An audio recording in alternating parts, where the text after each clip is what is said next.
Welcome to the Plato Paradigm, a paradigm shift in reading Plato's dialogues. Episode 235, Lysis 217a to c. Menexenus has just agreed with Socrates' conclusion that the friendly is the neutral towards the good. This is the only possible combination. While this conclusion appears to follow from the recent argument, Menexenus should have remembered that in the conversation Socrates had with Lysis, they had agreed that the good doesn't need a friend. They have been assuming that a friend is someone who can do you a favor. And good people don't need a favor, they're already self-sufficient. Menexenus should have reacted, but he doesn't. For this reason, Socrates has to do all the work himself. Aur unkai kalos endego opaides hufege tai hemin to nun legomenon. So is what is being said now guiding us well, O children? It's actually Socrates who is doing the guiding, or the misguiding. He was hoping for some reaction but hasn't got any. So now he has to ask them if this is actually trustworthy or whether they should think critically about what is being said. Interestingly, he addresses both boys here, but it isn't clear from the continuation which one of them is answering, and I suspect that it's still Menexenus, since we haven't had a switch of names. Usually when we have a new character speaking, in this dialogue at least, Socrates says, Lysis said, or Menexenus said. We do have Socrates himself saying, I said, and this is an indication that we have reached a new passage in the argument. The other indication is that he is now addressing both children, even if only one of them is answering. We have had Lysis alone, then Menexenus alone, and now both children together. It would be ridiculous to have both of them answering in unison all the time, which is why I suspect that we are not told which one of them in particular is answering. Whoever answers is answering for both of them. Egun theloimen enoesai tohugiainon soma, uden iatrikes detai, ude ophelias hikonoskareche. Hoste hugiainon udes iatrophilos diaten hugiean, egar udes. At any rate, if we wanted to consider the healthy body, it has no need of medical techne or benefit, for it is sufficient, or it is self-sufficient, so that being healthy, it is not friendly at all to a doctor because of its health. Isn't that so? Not at all friendly, that is. Perhaps we should revert here to the other meaning of philos I have been using, especially since this is philos with the dative, philos to something, and that philos is dear. The healthy body isn't dear to the doctor, the physician. This actually makes more sense. The physician, in order to make money, is on the lookout for sick people. The healthy body is quite useless to that doctor. I understand that in some countries, I think Japan, the doctors are paid by the healthy people, and this is an incentive to keep them healthy.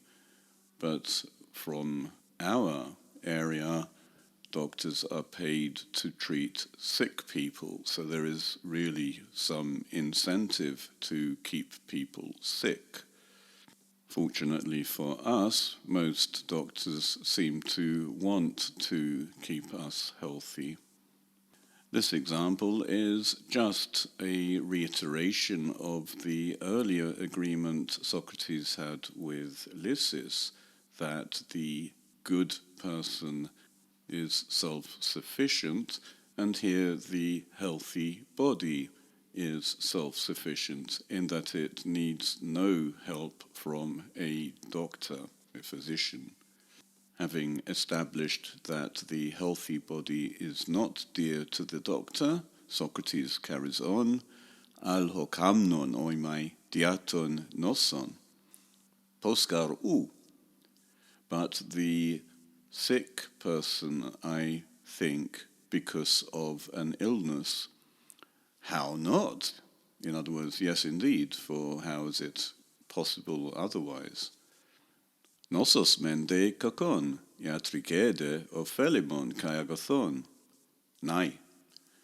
And disease is a bad thing, and the medical techne, there is no techne here, but iatrike implies techne. The medical techne is something beneficial and good. Yes.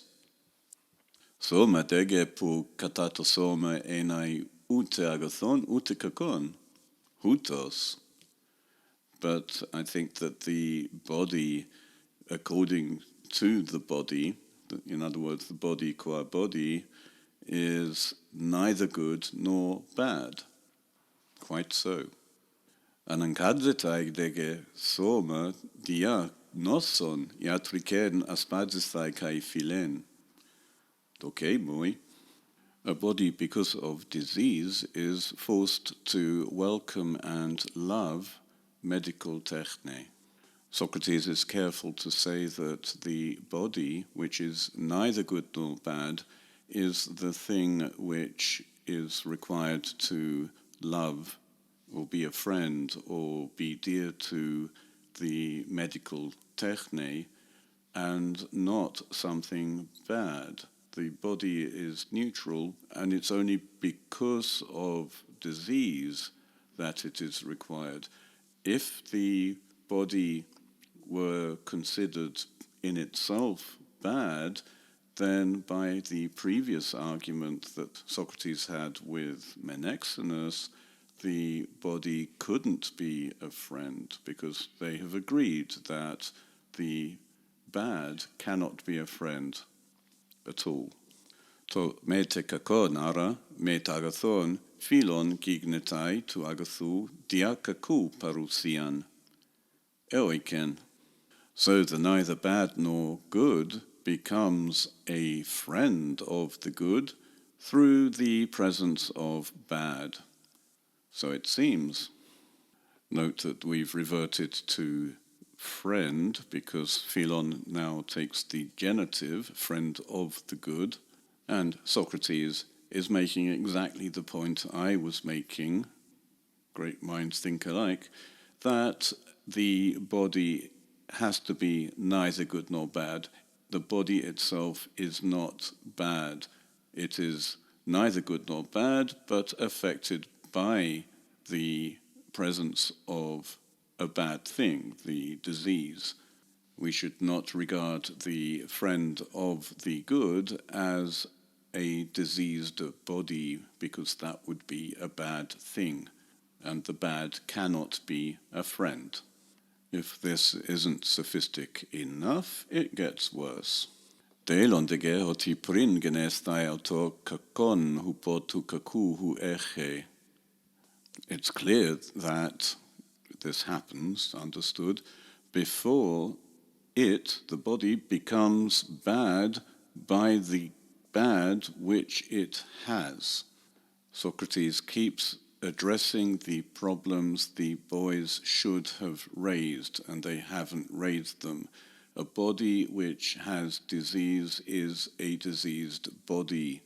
But Socrates is now saying, obviously, the body becomes a friend of the good while it is still not bad, although it already has the disease, it is already affected by badness, but for some reason we still don't regard the body as bad itself, as diseased itself.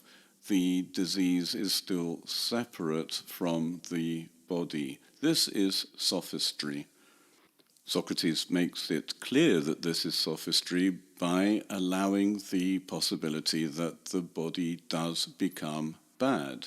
But because the body does become the friend of the good, and that couldn't happen if the body is bad, then it happens when the body needs the medical techne, so it has the disease, but it is not yet a diseased body, as Socrates says.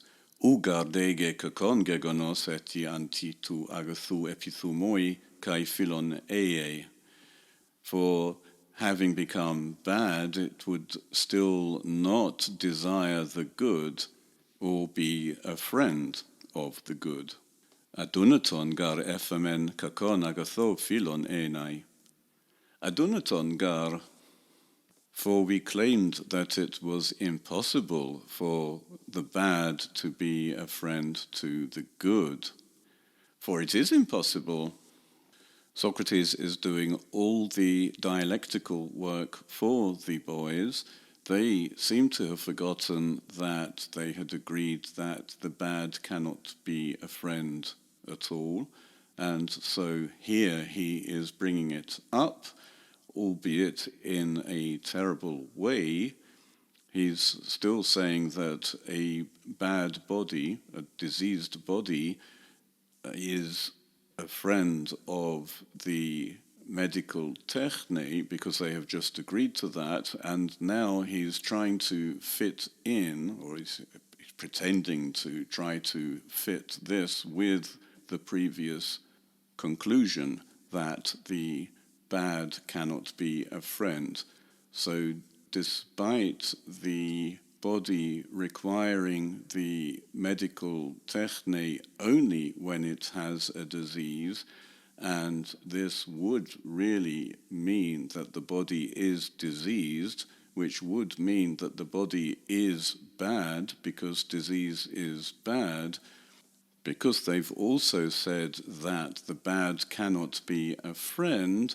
Socrates now does acrobatics to save the claim that the diseased body needs to become a friend of the medical techne. Therefore, the diseased body isn't bad at the time that it wants to have the medical techne as a friend. That's just before the body becomes bad, although it already has the disease. Socrates flogs this point to death, and still the boys don't react.